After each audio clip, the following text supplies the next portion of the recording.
Welcome. This is let me adjust the camera here. This is my live talk about how to master non-duality.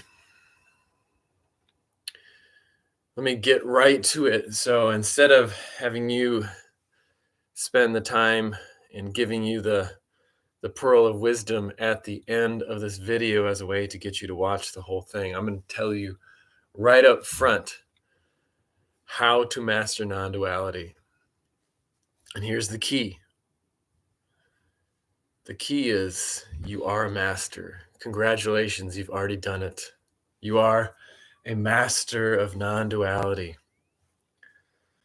So at this point, if you want, you can click away and find someone else who will give you some tips and tricks.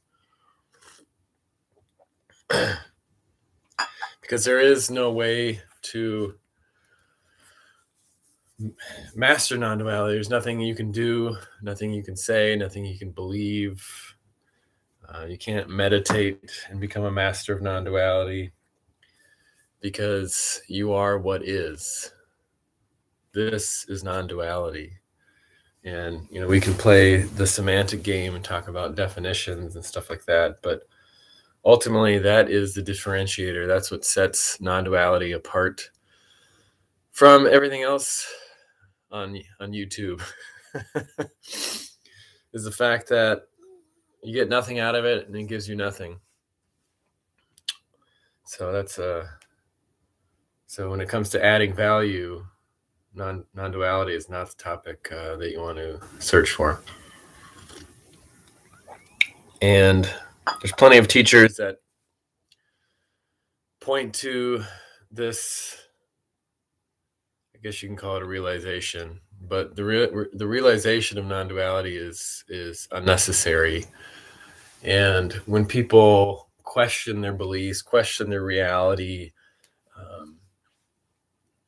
and take a good, hard, honest look at their life and an assessment of it, that's when you can come to terms with certain things. And there's this sense of as Paul Hederman says, traveling lighter. This idea that all this baggage, all this stuff that you've been holding on to, that you've been attached to, a lot of that kind of seems to fall away. And that's where people, when they hear this message that maybe they've never really considered before, there's this feeling of release, potentially a catharsis. And that becomes the thing that is the carrot that people are trying to achieve or access or attain, essentially. And that's where the forest for the trees is lost. And so, to some extent, in full disclosure, people respond to best of, top 20, top 10, best method, how-to videos, because that's when you're trying to understand or learn or figure out how to make something. Those are the types of ways that we do searches. And so I titled this video, How to Master Non-Duality, because that's what people are seeking. That's what people are searching for. And if you've come to this video and you're still with me, then you'll have realized that it was a complete and utter failure. And so, what is apparently happening right now is you may be frustrated and annoyed, and you want to understand, well, what does that even mean? What's the point of this? What's the purpose? Who are you to tell me this? What's your background? What are you drinking? Does it have Bailey's in it? And the answer is no, it doesn't have Bailey's. My wife made me this delicious, let's see if I can tilt it without spilling. No, you can't. Oh, there we go. Delicious Americano. I don't typically do coffee much, especially during the week. It kind of gives me a sense of you kind of get that nice bolt of caffeinated energy, and then oftentimes have a crash and just kind of feel lethargic. And for some reason, Americanos don't seem to affect me in the same way for whatever reason. But we got this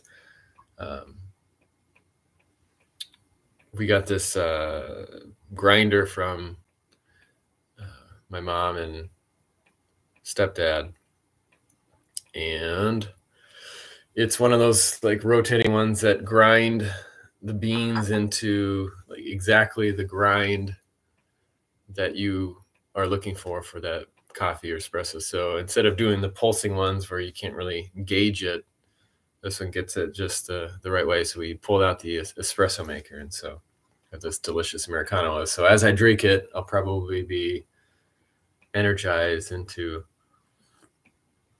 speaking faster and just flow of ideas. But one thing with non-dual videos, a lot of times people will sit and do a meditation or get kind of grounded or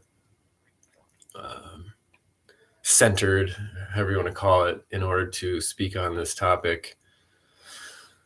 But at the same time, life isn't always waiting around for that. I think there's a benefit for having that kind of presence in the video. But when it comes to this topic, that is not a requirement. It's not a prerequisite. And so just random banter or babbling is just as appropriate for the discussion of non-duality as is some deep, balanced, centered, focused discussion. And so the great thing is you can take everything you thought about non-duality, if you're somewhat familiar with the topic, and just throw it in the garbage.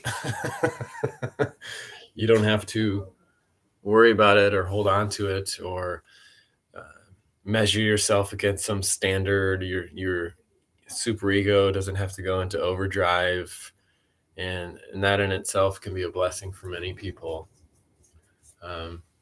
But the forgiveness is inherent, and if you seek it, you shall find. And so therefore, there's not something that you can do. There's no one that can, so for instance, if there is a forgiveness between two people, so if you make your friend angry and they forgive you, there's that connection that can be restored. But the ultimate forgiveness only comes from God, essentially, if you want to give Yahweh, God, whatever you want to call the term God, that's where forgiveness comes from. And so if you forgive someone, there's kind of, and it's you doing the forgiveness, that can be taken away. But the love of God cannot be taken away.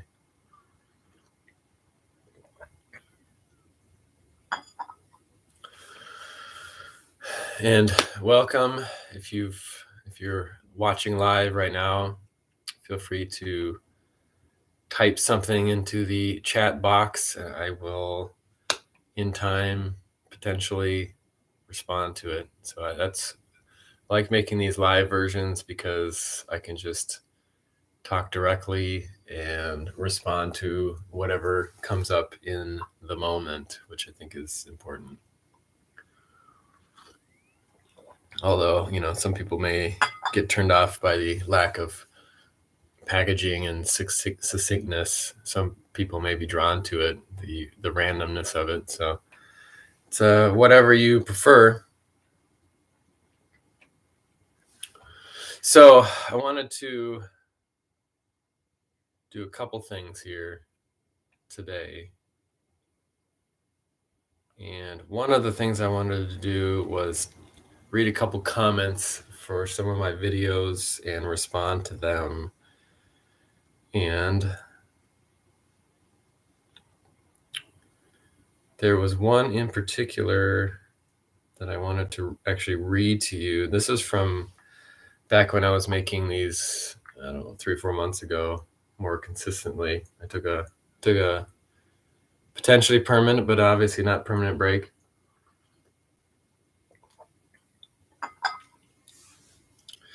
And this gentleman named William Callahan, and this is on my Lies About Non-Duality video.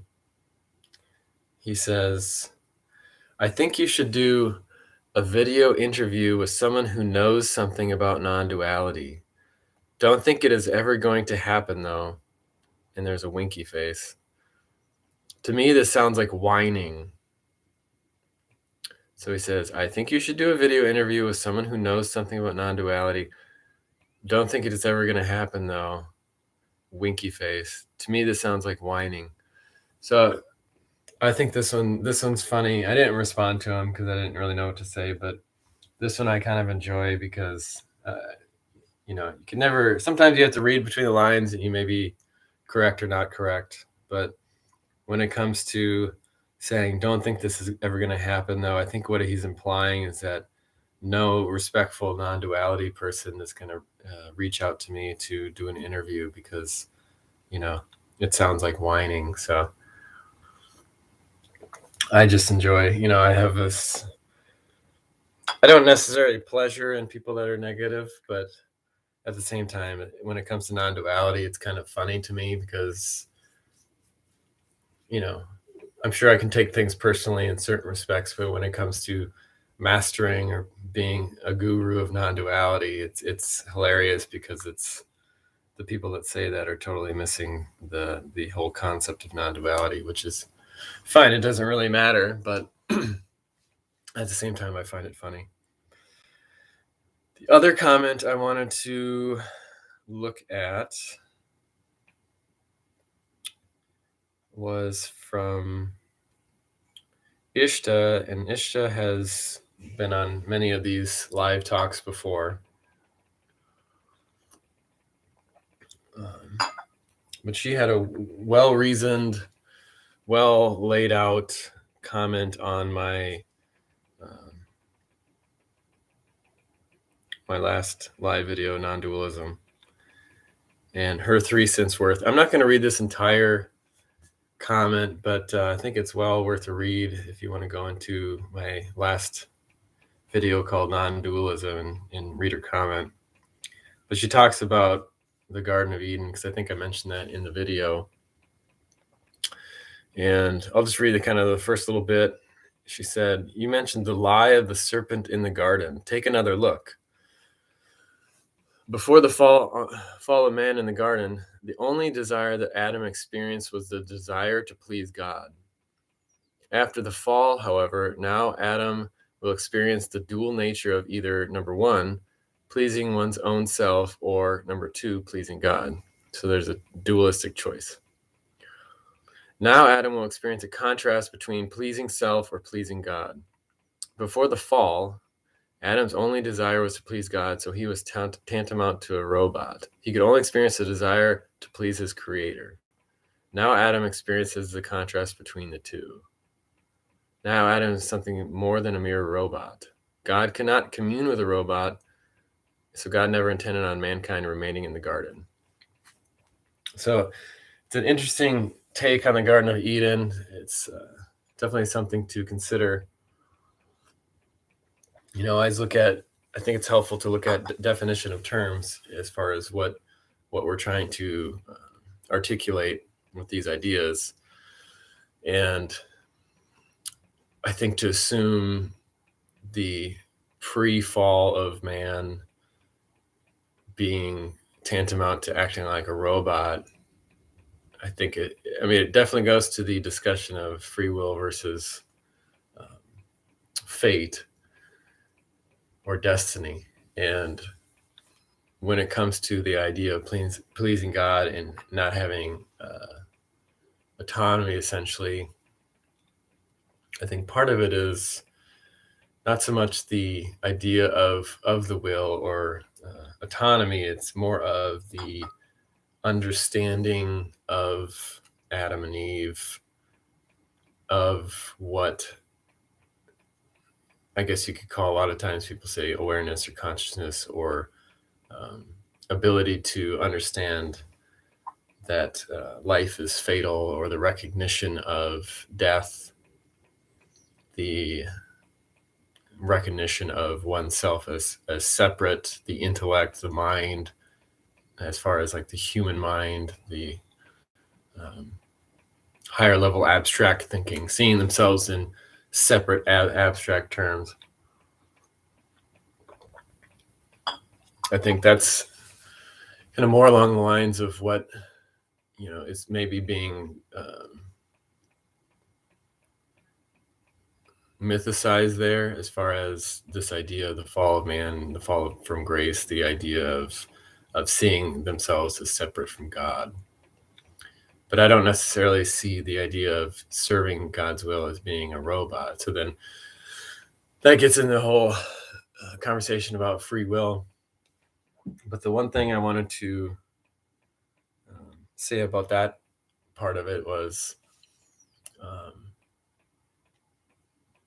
if you look at, okay, so you have the Adam eating the fruit of the tree of knowledge. So he gained knowledge, which gave him the ability to see himself as separate from God. And that was influenced by the serpent. And one of the ways I guess I would describe it that I came up with here the last few days was like, who is the serpent? And you could describe the serpent as Satan. And so the serpent tempted Adam and Eve. Well, spoke to Eve and said, "Hey, eat that apple. It's gonna be great." And then they the story. They fell from grace and saw themselves as naked. So then there's this awareness of separation, that they were, then guilt and shame and all that came into the picture. And then it was, the story of man and woman trying to see themselves, trying to get back into communion with God or becoming God. But how I would describe the serpent is in this phrase: Satan is the serpent of seemings. So like appearances, so things that seem to be a certain way. And so that's where Satan was saying, hey, everything that appears in the world, that's something that you are, that's something that you can attach to. And it's kind of this idea of creating an idol. So like, if you look at what an idol is, it's taking and manifesting something and elevating what is manifested, whether it's iconic, whether it's something actually a physical object or a person, and iconicizing that as above or separate and more powerful than God. So that's where, if you look at the devil being a deceiver, Satan is the serpent of seemings. It's all about believing the lie, believing the illusion, Maya, whatever you want to call it, is seeing that what is appearing, what is temporal, what is constantly changing, that is something that you worship. And so that is the world that you worship. So Satan is the god of this world, is another way of putting it. But is that a value judgment on what appears to happen, or what we would describe as the physical 3D reality? And that's where I want to read just a titch of the remainder of Ishta's comment here.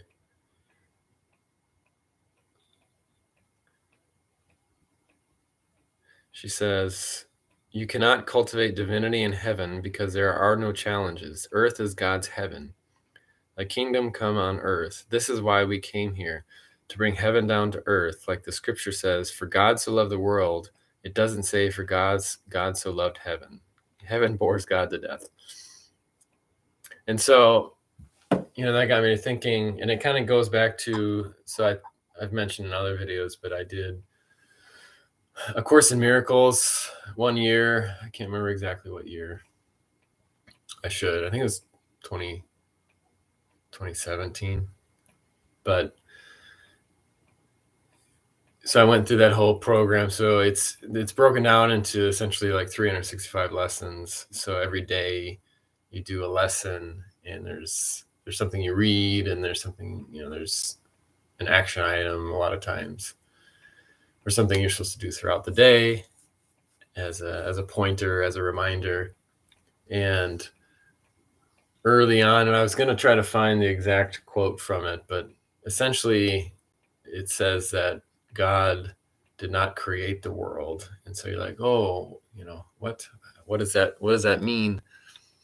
And I guess my interpretation of that is kind of going along the lines of, what the definition of the world is. And so the seeming world, the appearances, is, through language, through understanding of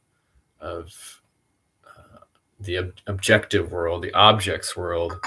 We label things, we identify as separate things, and that being inherently and concretely real. And so we elevate what doesn't really exist as being the real thing. And so we give value to the cheap knockoff, to the fakeness, to what is not. And that process of that is appearing to happen. But when God so loved the world, he gave his only son. What world does God love? That's the question, I guess, to ask in this conversation. And the world that God is looking at isn't the world of seemings, it's the world that he created. And so you're like, oh, how can you say he created? Does God have a gender? It's like, okay, great. That's a conversation for another day. But essentially, so God created the world, the creation is his, and it's our recognition of the illusion and obsession of the illusion is the world that God did not create. The world that doesn't exist. We just believe it does.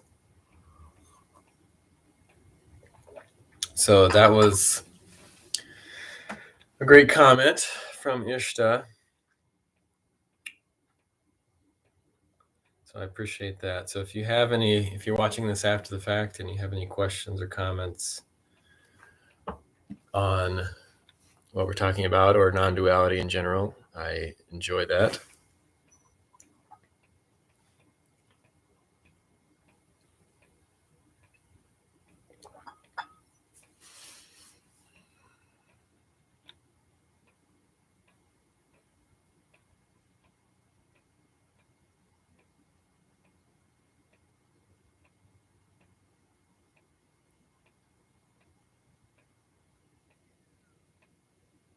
So any questions or comments at this point? If you've clicked on this video to learn how to master non-duality, I covered it at the beginning, but I'll go over it again. You are the master. There's nothing to do, nothing to become.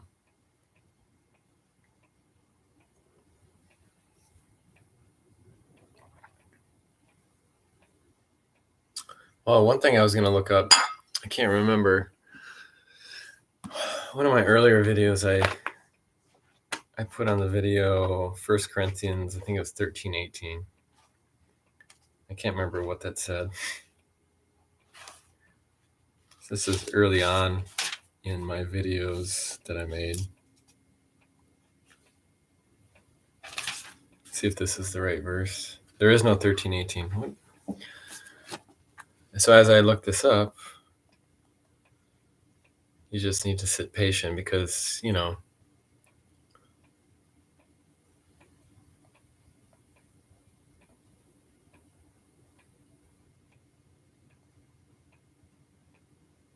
when it comes to television or radio or other videos, dead silence is always frowned upon.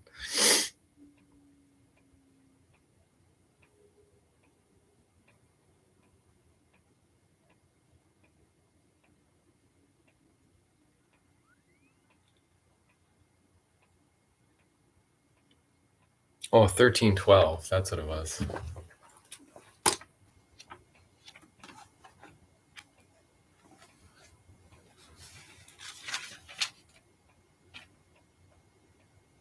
First Corinthians 13:12. Now we see but a poor reflection as in a mirror, Then we shall see face to face. Now I know in part, then I shall know fully, even as I am fully known.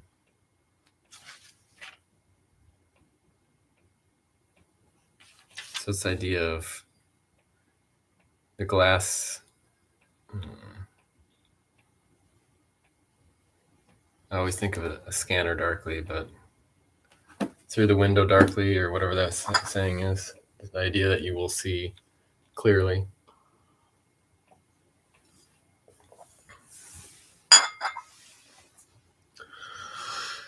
And it's just, I should have waited to cover the how to master non-duality, because now that I've covered the topic, I just, what else is there to say?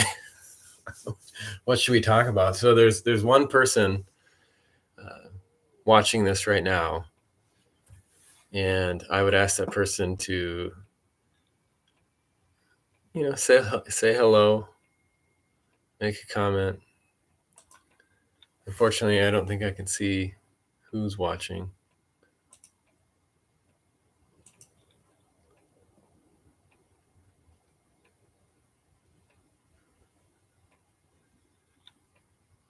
But the great thing about this subject is it doesn't matter, if I have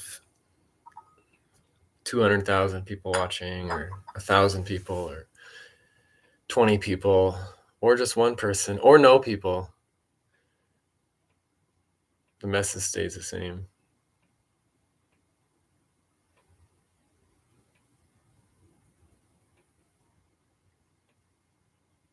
All right, so I'm just going to talk to the one person, and this may be something where they'll jump off, but I just want to say welcome.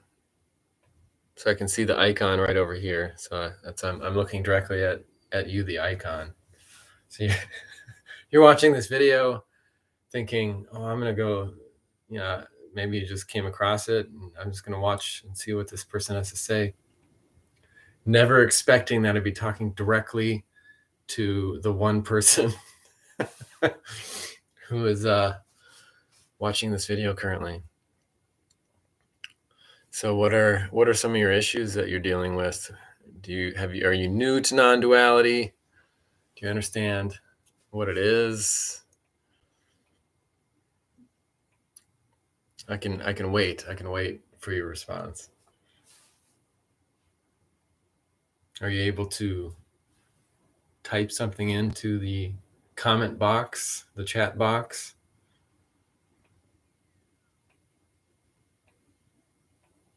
Maybe you're just listening, or you're sleeping.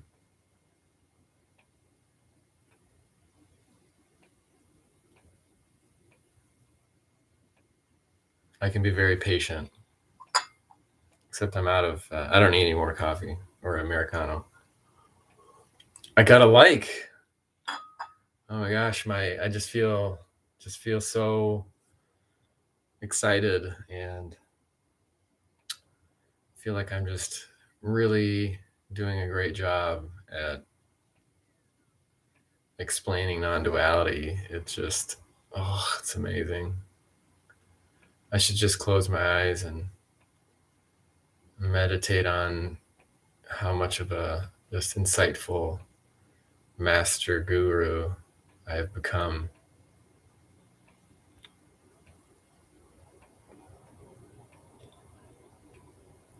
Sometimes in some of the videos I make, I do kind of a spoof and kind of imitate this image of what non-dual speakers should be like.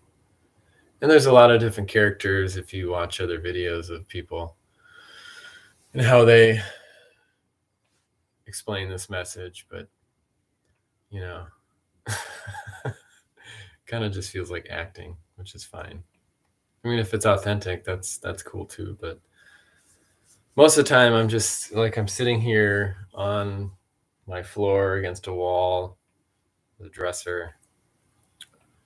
I don't have at this point a fantastic studio spot to set up to have a really interesting background. That's the other thing is, this kind of background isn't necessarily always the best. A lot of times people have like a big image. I've seen a lot where it has like the tie-dye looking, like, I've got a halo, like I've, become this ascended master.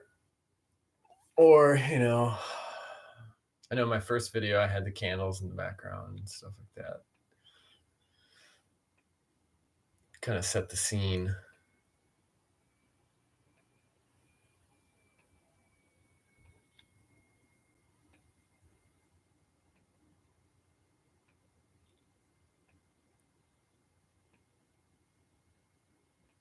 Still waiting for a comment.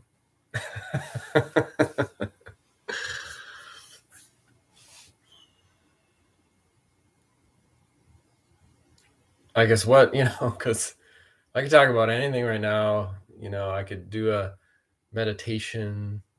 I just don't know what your expectations are. So it's hard for me to really point in the direction that may be of benefit to you personally when it comes to non-duality, your sticking points.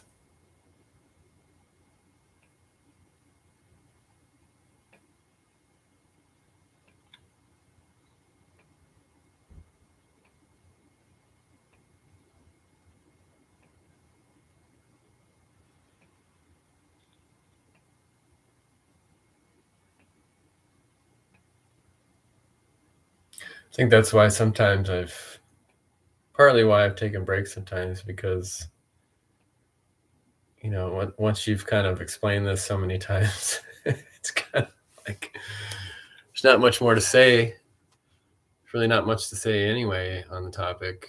And so, I've explained all this many times before. It really comes down to whoever's watching this video. And that's kind of the source of the substance, essentially. Because otherwise, it's just me sitting here with a laptop on a Huggies box for some reason with clothes in it on the floor. I do want to thank the one person who's watching now, because unless you went away and got yourself a sandwich or something, I mean, that's dedication to watch this tedium.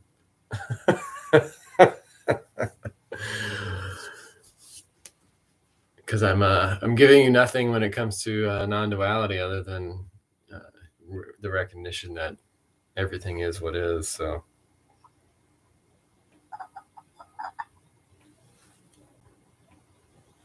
I could read a few more comments and comment on the comments. It's very meta.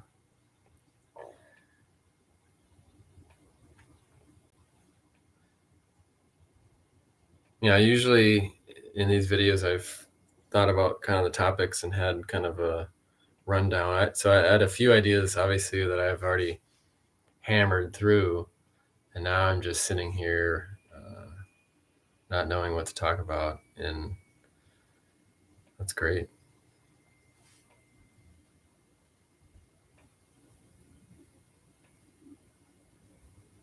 I've got 2 more subscribers as of this morning. I guess the most recent comment I got from a guy named Scott Evans, and I responded to him, so you can read that. But he says, you make many very good points, and this is on my best non-dual teacher on YouTube, which, spoiler alert, it's this guy. While there are many on YouTube who are speaking from a non-dual perspective, there are some who are a little more skilled at pointing the listener to a non-dual perspective. However, if someone has been listening to non-dual speakers and reading non-dual material over time, they will at some point see the non-dual truth for themselves. Enjoy the process. So there's obviously people that are better at talking about non-duality than me, And then I said, there is no process for non-duality. There is a process within non-duality. There is both change and absolute process of every one. These are words. There is nothing to point at. Thinking a teacher of non-duality can better describe nothing as a mind game. The better teachers seem to point more clearly to your personal attachments in the moment. However, your ego is a skillful magician.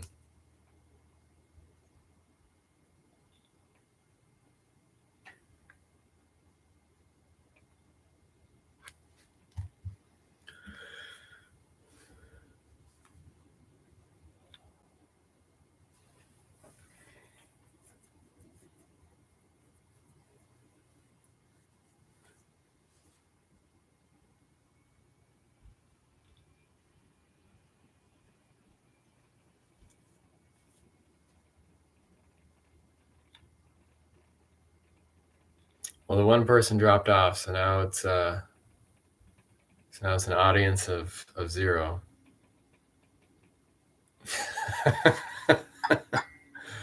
Maybe I should have scheduled this well ahead of time. Oh, someone popped back on. Well, welcome. If you're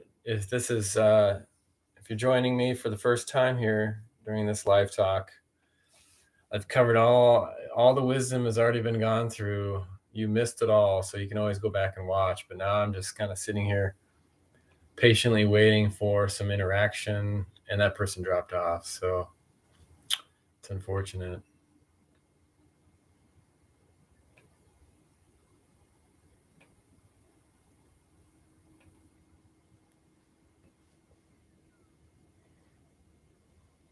Too bad I could have painted this wall and we could have sat here and watched it dry. That would have been good.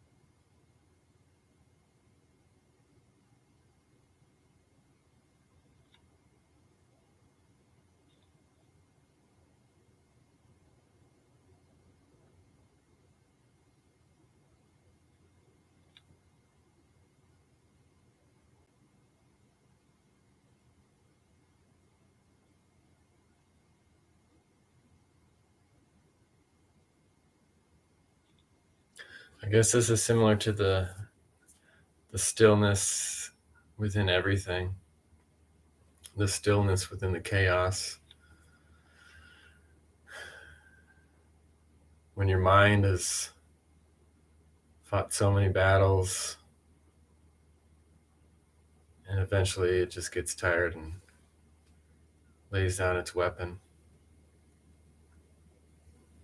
and there's nothing more to consider.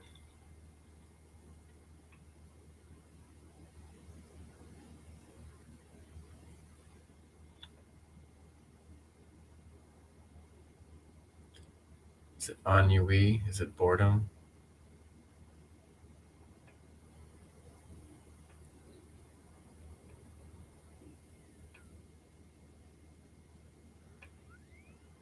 I have no sense of boredom right now. It's more of just a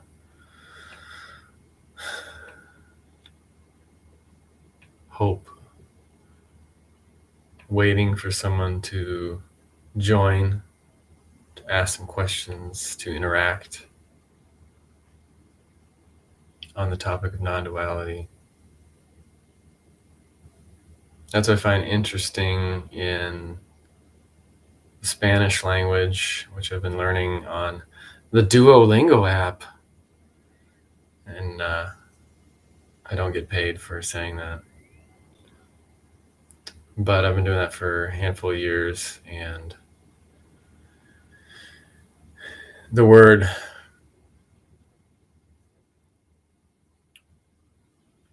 esperar means to wait or to hope.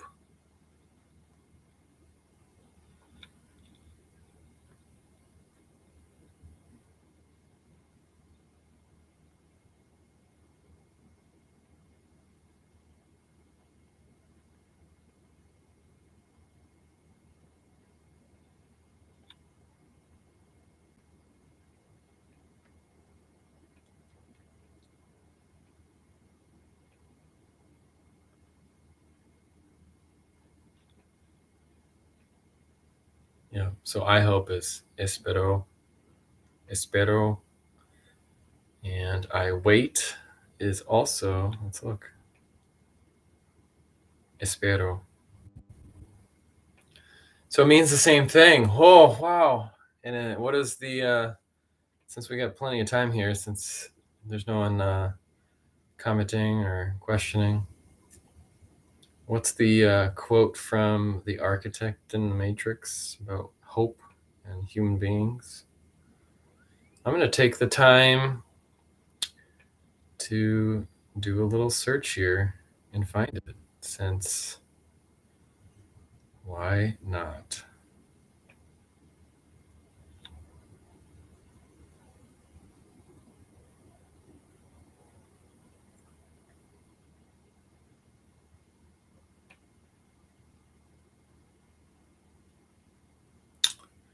The architect says, hope, it is the quintessential human delusion, simultaneously the source of your greatest strength and your greatest weakness. That's the architect in the Matrix Reloaded film. Esperar, it's to hope and to wait.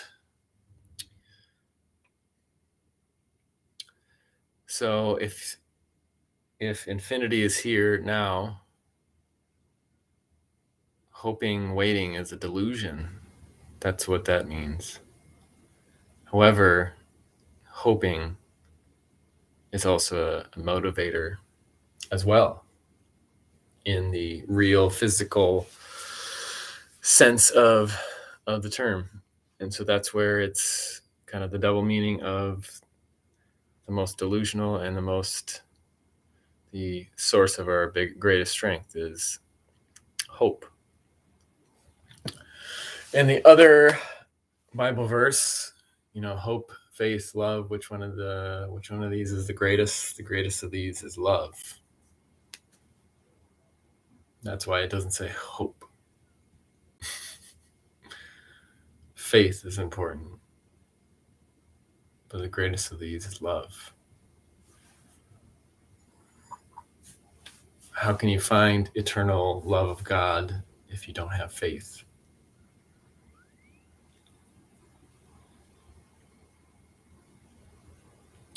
All right, we're back to one person.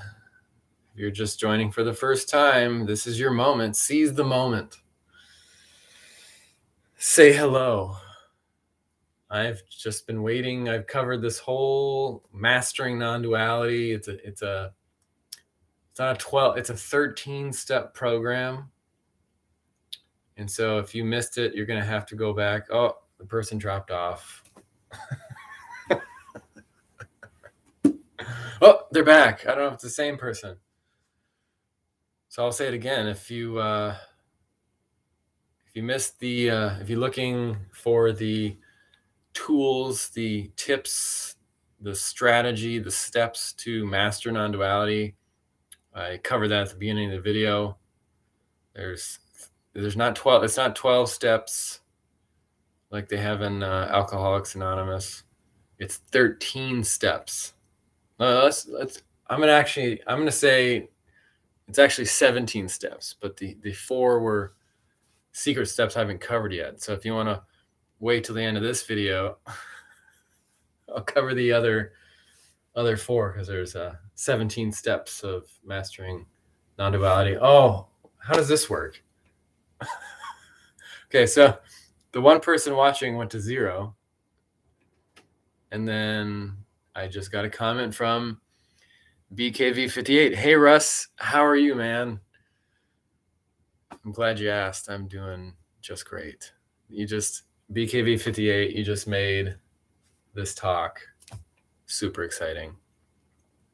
And I don't know if you're even still there. If you're still there somehow, I'm just curious how long you've been watching, if you just popped on, if you know how to master non-duality now, because that's what I covered, because this guy's the best teacher of non-duality on YouTube. I didn't title the last video I made that just to get people to click on it. I surely did not do that. Or did I? I'm watching Carry On. I just honestly don't get it. Maybe I've had thousands of people watching, but the icon doesn't seem to work because now it says you don't exist. Oh my gosh. Oh man. You just blew my mind, BKV 58. You are literally no one. Like when people are saying, there is no one, you are no one, that's you. Literally specifically BKV 58 because all right, so let's see if I can do this here. I'm going to show you that you're no one. I'm going to prove to you right now, right here and now that you're no one. Okay, so there's me. Flip me around. See, there's the Huggies box. Okay, I'm going to get closer. Okay, there's that. Let's see. So, hold on. Why can't I do this? All right, so you can see you just commented. Well, come on. Why am I so bad at this? Okay, I'm going to go on this side. All right, here we go.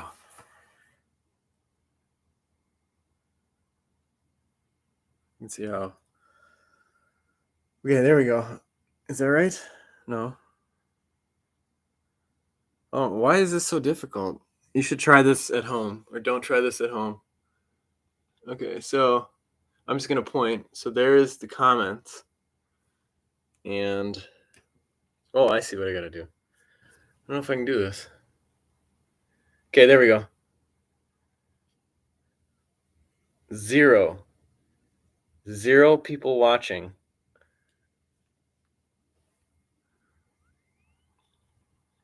And there, okay, you get the point. I don't know why that's such a struggle thus. So that's great. That's exciting. Welcome, no one.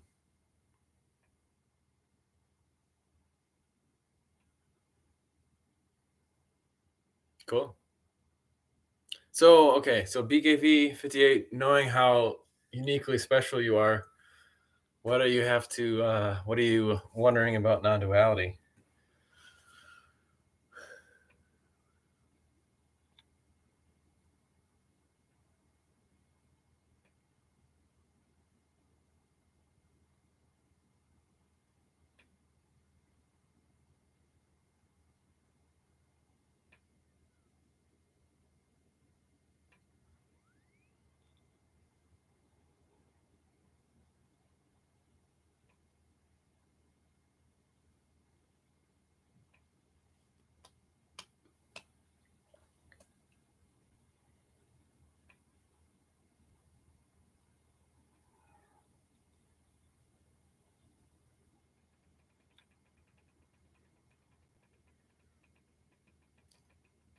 What do you want to know, BKV 58? What's your deep question that you're just burning to ask? Oh, Daryl's on. Hey, Daryl. Hello. Welcome. Thank you for joining. If you're still on, there we go. I don't know how YouTube's viewer count works unless it's just a timing thing, but Daryl, I don't know if you just popped on now, but I covered the 13 out of the 17 steps of how to master non-duality at the beginning. And I'm being sarcastic, so you didn't miss anything. But how's it been going? I blew through everything I wanted to talk about right away, so now I'm just kind of just waiting for something to focus on here.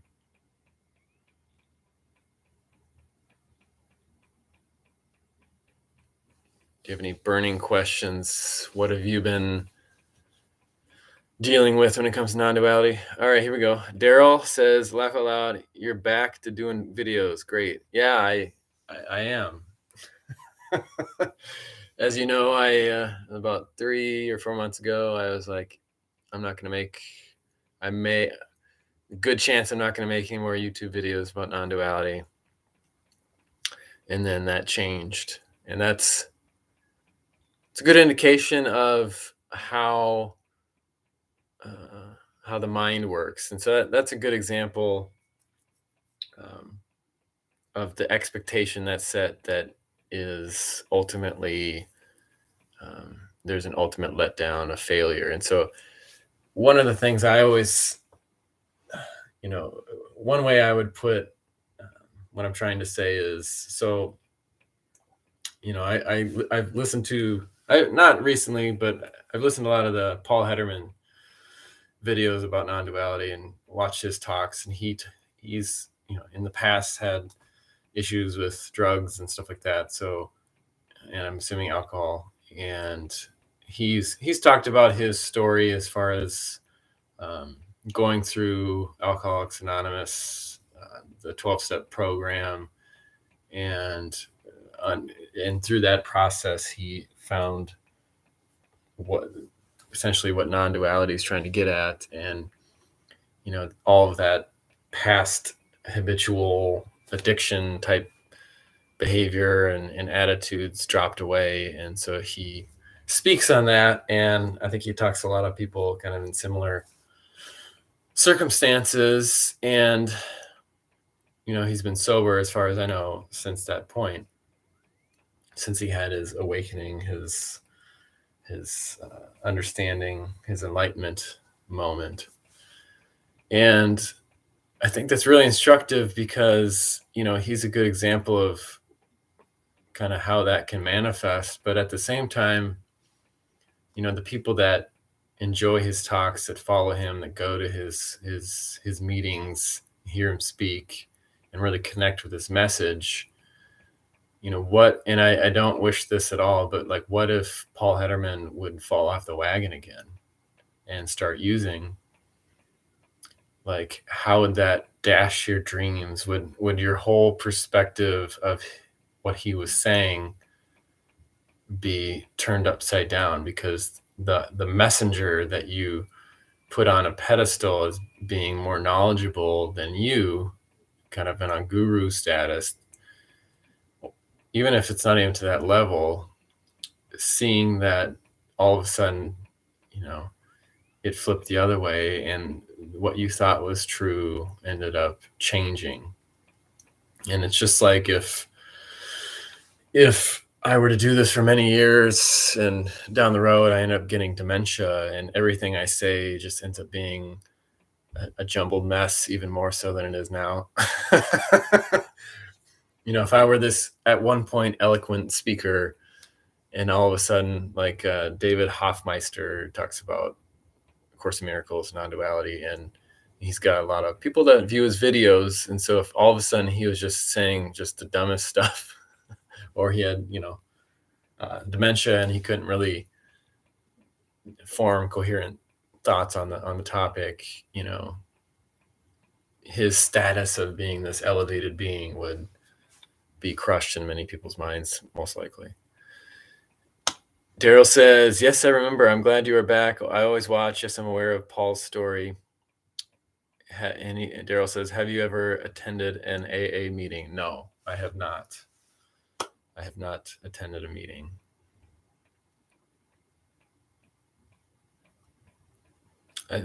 Is that a question where you have, and you're just curious if you can relate to it?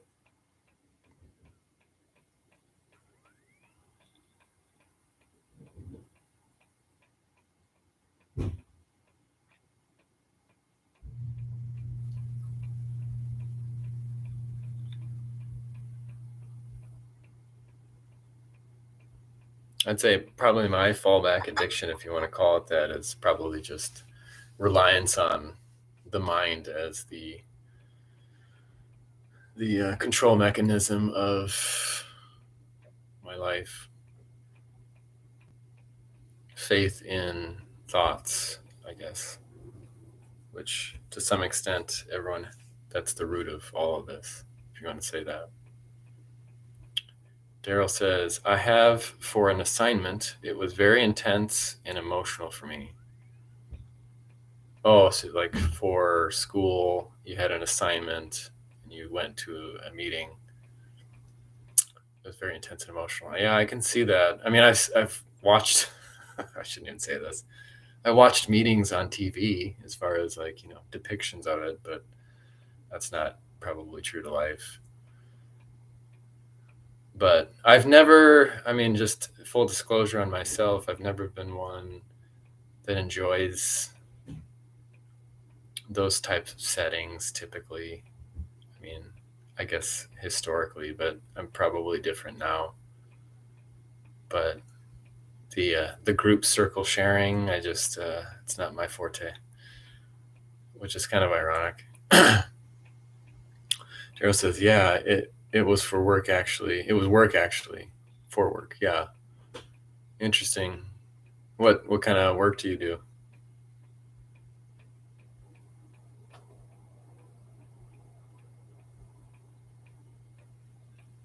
Social work or yeah? Is there a so do you is there a focus of your social work? Because that's kind of a broad area.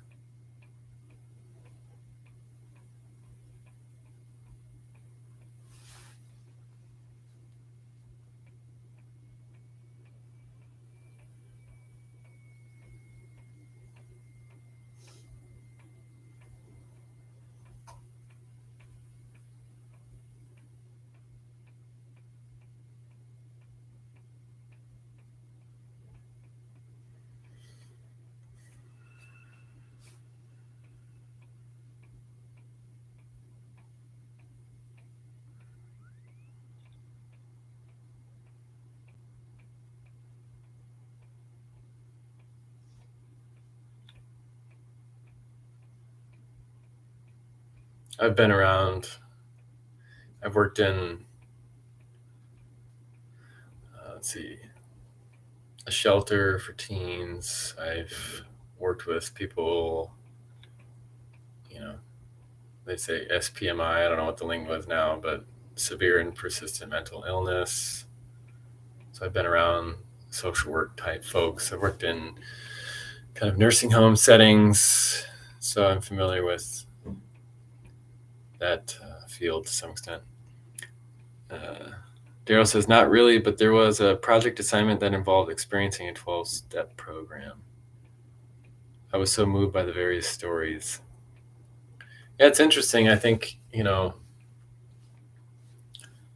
you were just to go the one time, which it sounds like is what you're saying, I think that 12-step program is most likely a process. So I don't know how long usually it takes for people to kind of work themselves through it. But, I think stories are kind of a double-edged sword to some extent because it is a way to connect and to share. And as you're probably aware of when Paul Hederman talks about his experience of saying the craziest, worst moments that he went through, and people had the same basic story. And so his sense of specialness kind of went away through hearing that he was following a program, which was kind of my experience when I first learned about the Enneagram, which is kind of a personality typing system, and realizing that it's not like it was putting me in a box, but I was already in a box and didn't realize it. Daryl says, yeah, but it definitely has a spiritual focus. BKV 58 says there are some network issue. So I guess I have no control over that maybe, but yeah, I think, there's definitely I think I believe a Christian basis for the 12 steps. But I think with anything, you have to have that spiritual aspect to it, because how do you extend beyond your limited self if all you see or believe in is that self?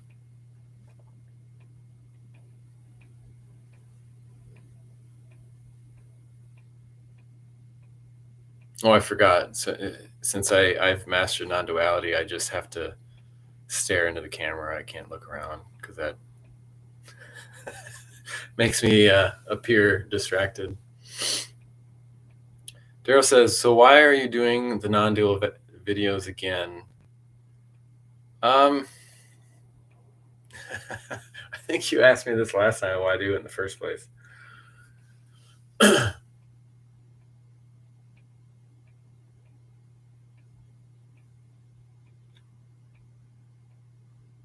I kind of came from a sense of why not do them. I was inspired by something I was listening to here a few weeks ago, and it was kind of, I guess, going through the process of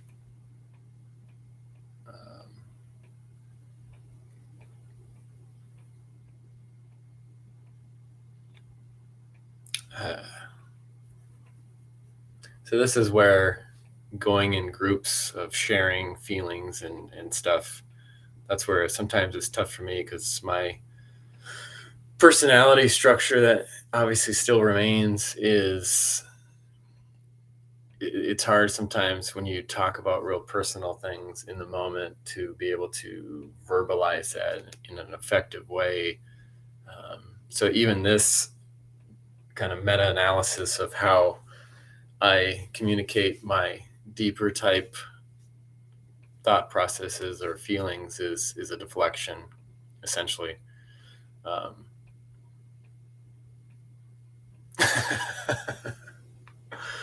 So I think it's more of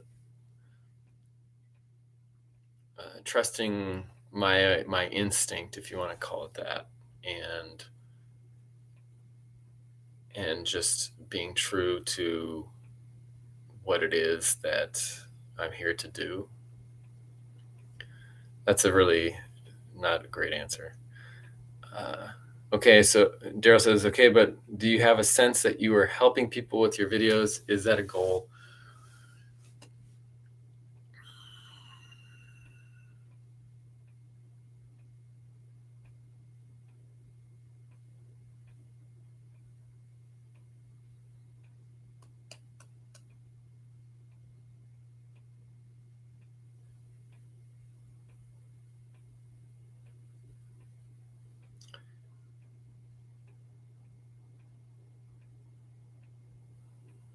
I think you could describe it like that. I think it's more of, I think a lot of people ask the question, what is my purpose in life? What am I here to do? What are my actual true gifts and how do I use them? And that's where, if you kind of follow that to some extent, you can say follow your heart, but whatever that really means is, I think is kind of, there's an intuition that kind of tells you what what needs to happen,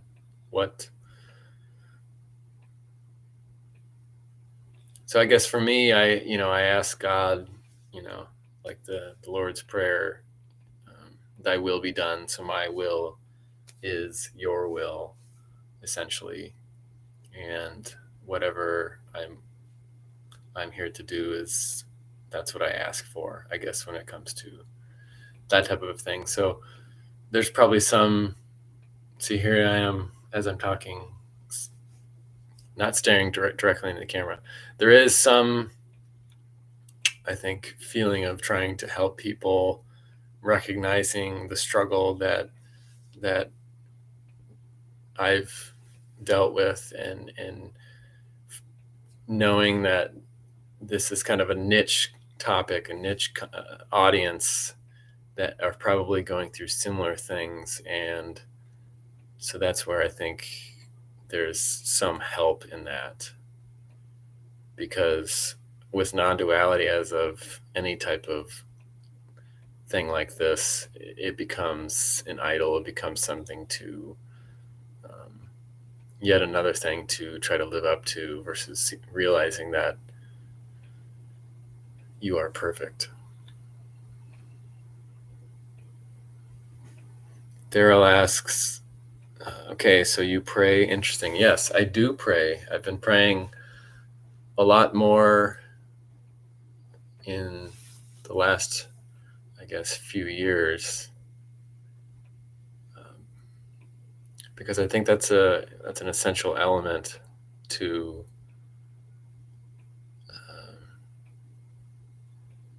for me. For me,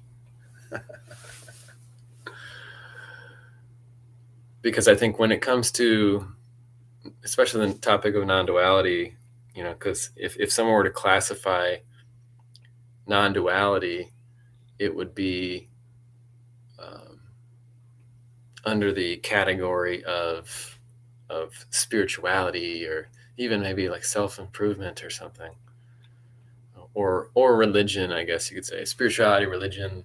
So if you go to a bookstore and someone wrote a book on non-duality, that's probably where the section you'd find it in. And so I think that's kind of a big part of what is talked about. And I think what ends up happening a lot of times is when you tell someone there is no one, you create the meaning that exists.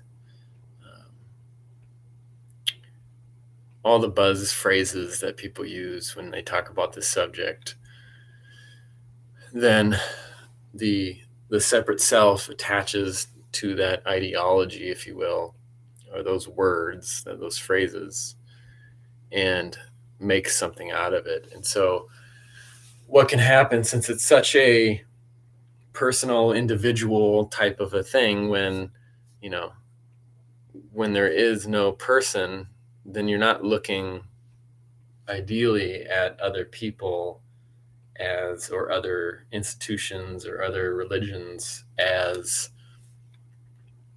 the answer, essentially, because there is no answer, right? So you can take that and then make that be the most self-absorbed focus.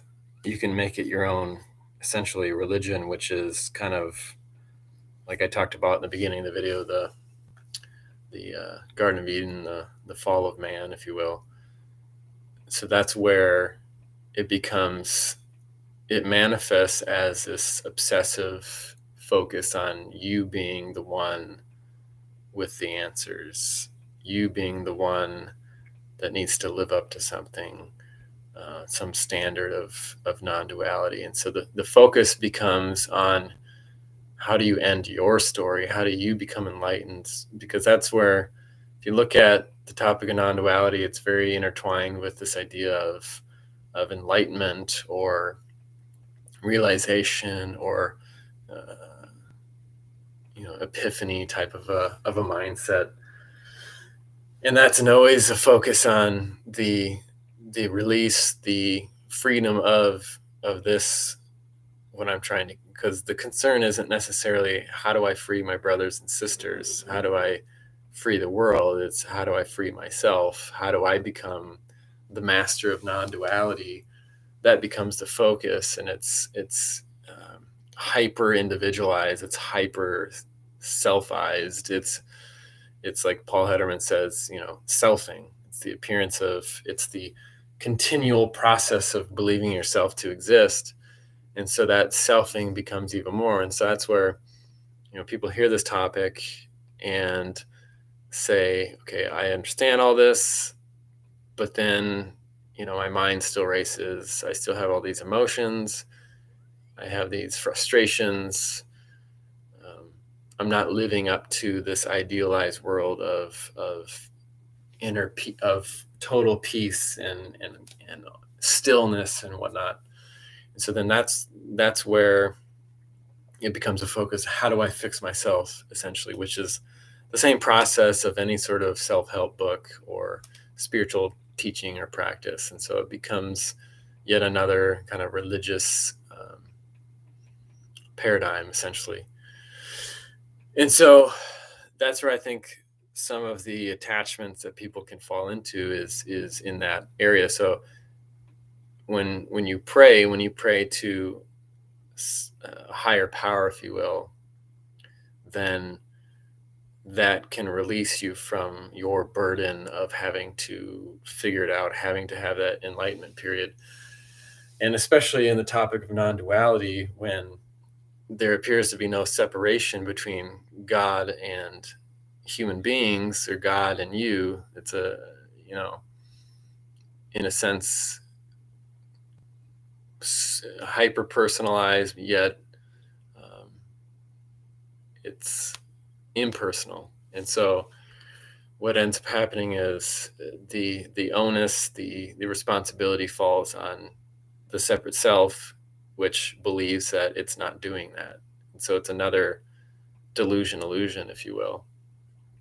And so it's like when you refer to yourself in the first person, it could be blasphemous in the you know the um, realm of non-duality and the culture of non-duality. If you talk about, if you don't speak of yourself in the third person, then you're somehow attached to this idea of the I, and you don't act a certain way. And so it's the same way.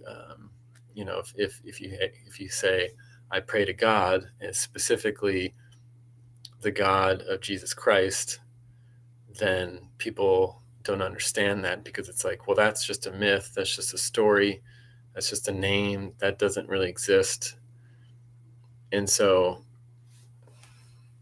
when there's a void, so non-duality creates a void, essentially, of nothingness and everything, then there's always something to fill it. And so the mind is always working, the world is always spinning, things are always appearing to happen, and so none of that changes. And so, what religion do you subscribe to?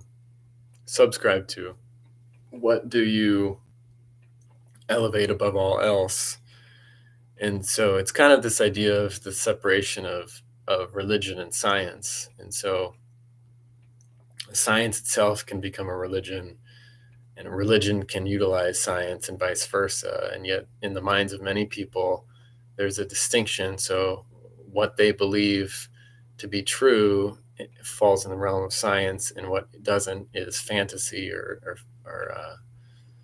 mythology of religion. And yet those are all kind of similar ways to understand and create meaning of reality. And so, if there's not an objective viewpoint on both sides of the aisle, then science has just as much of a opportunity to become a religion. And when you have a scientist say, I am science, you have to believe me because I'm science. That's not science. That's not objective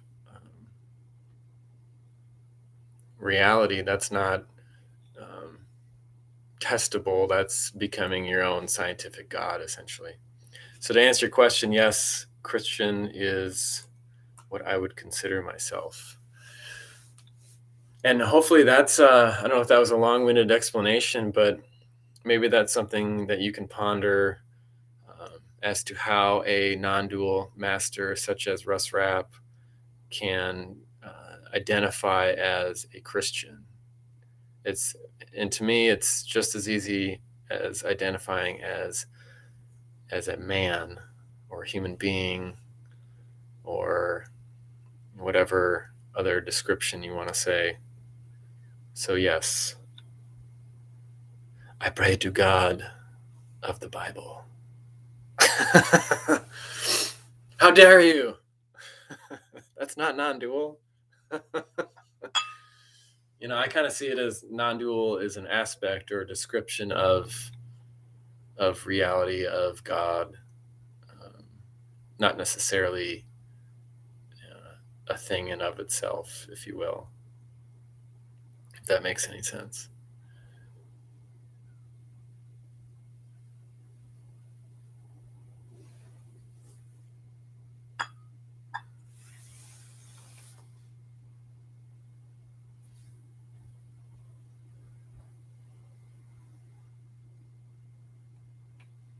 Okay, so I'm gonna talk for about 5 more minutes. So, okay. So if you have any other comments or questions, Daryl says, it doesn't make Basically, it doesn't make sense, but that's okay.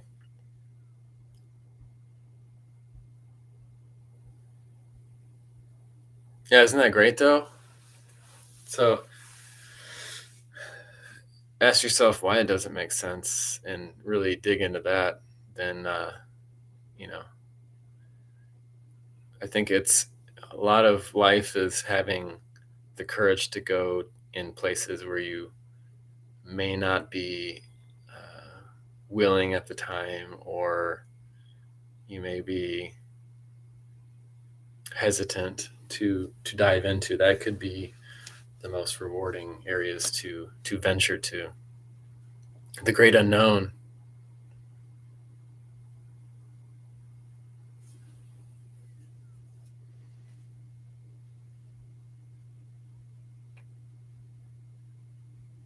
Because even atheism is a religion.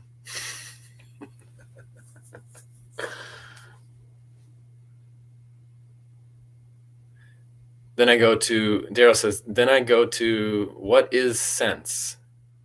Like, it's unending, so what is it? What does it mean to make sense? Yeah. So, I mean, that's, it's kind of like when if you enjoy, um,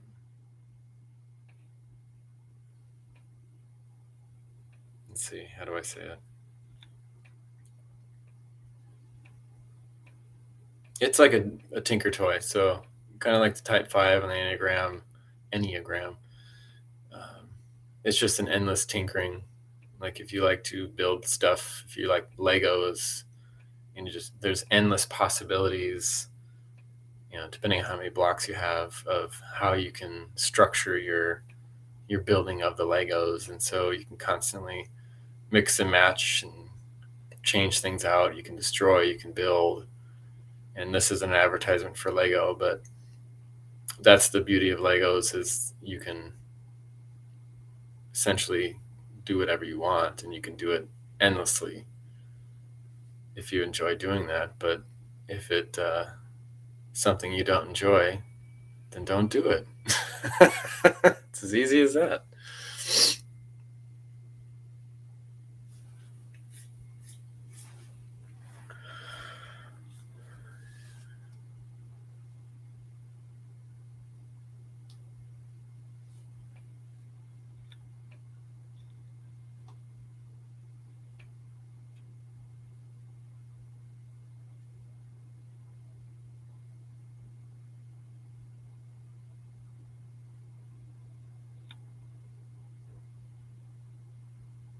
But the intellect likes to tinker, so that's you know where if you bring it some love, show it the love, then you'll understand. That's part of its job.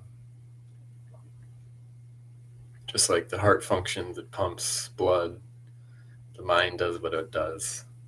If you identify that and say that that's me, then there can be suffering. But if you just see it for what it is, and things don't make sense or they do make sense, or you try to understand or you don't, that's just the functioning of the mind.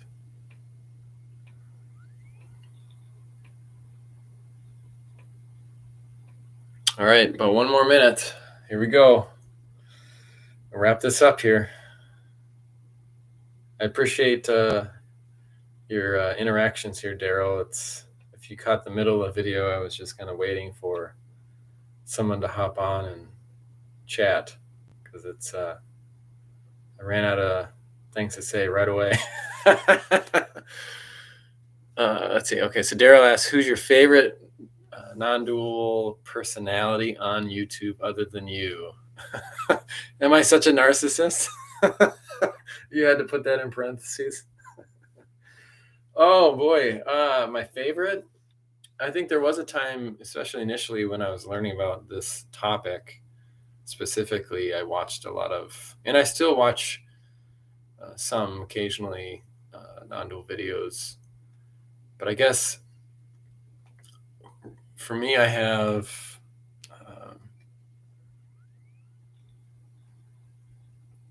I always kind of have affinity with kind of the underdogs or the ones starting out. And so, the more established speakers, I don't necessarily watch. I've seen a lot of them. I know what they say. So I kind of been there, done that, and I've enjoyed their perspective. But I always like new perspectives, and to kind of you know be supportive of those that are not deemed to be perfect, enlightened, uh, you know ascended masters essentially. And so let me just look, because I nothing or no one pops into mind right now, but I guess let me see if I can just name.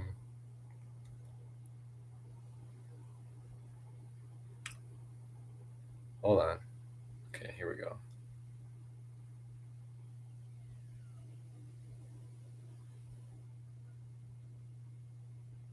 I've mentioned some of the ones I've listened to in the past.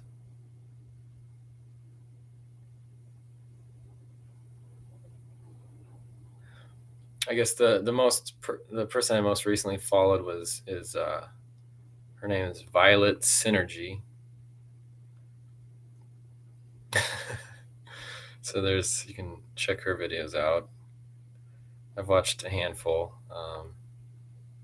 But like I said, she just started posting some of those more recently. So I just, I want to support the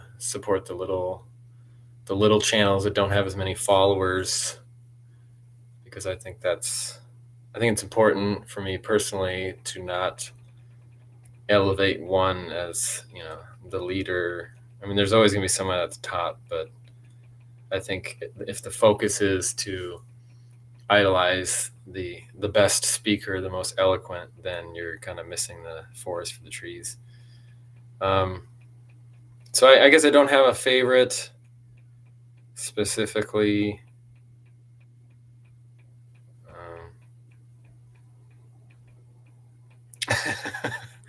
I think LMA is always entertaining.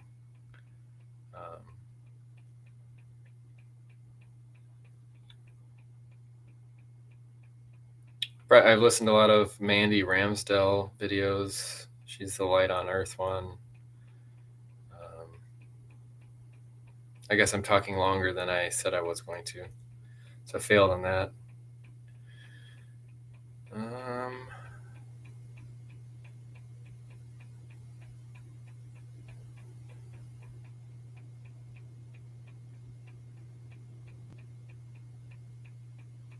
I guess I don't follow quite as many, but I don't necessarily have a favorite. But I think when it comes down to it, is you yourself will find affinity or connect with certain speakers and be aware of that connection, as far as maybe a way to support your own bias, as a way to become even more entrenched in selfing, or see if it's a way that can help you to see selfing for what it is, I guess.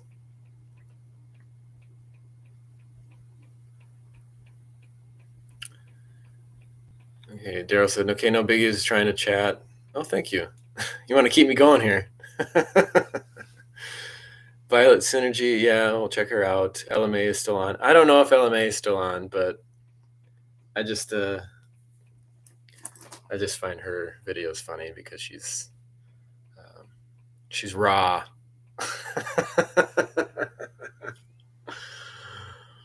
So, all right. Well, thanks, Daryl. I appreciate it. I'm gonna get going here and do some other stuff. So I don't know if I'll do this next weekend or not. No, I probably won't do a talk next weekend. So it'll probably be the following weekend. So maybe next Sunday afternoon or something. But we have people coming over to visit. So all right. Well, until next time, we'll see you later. Or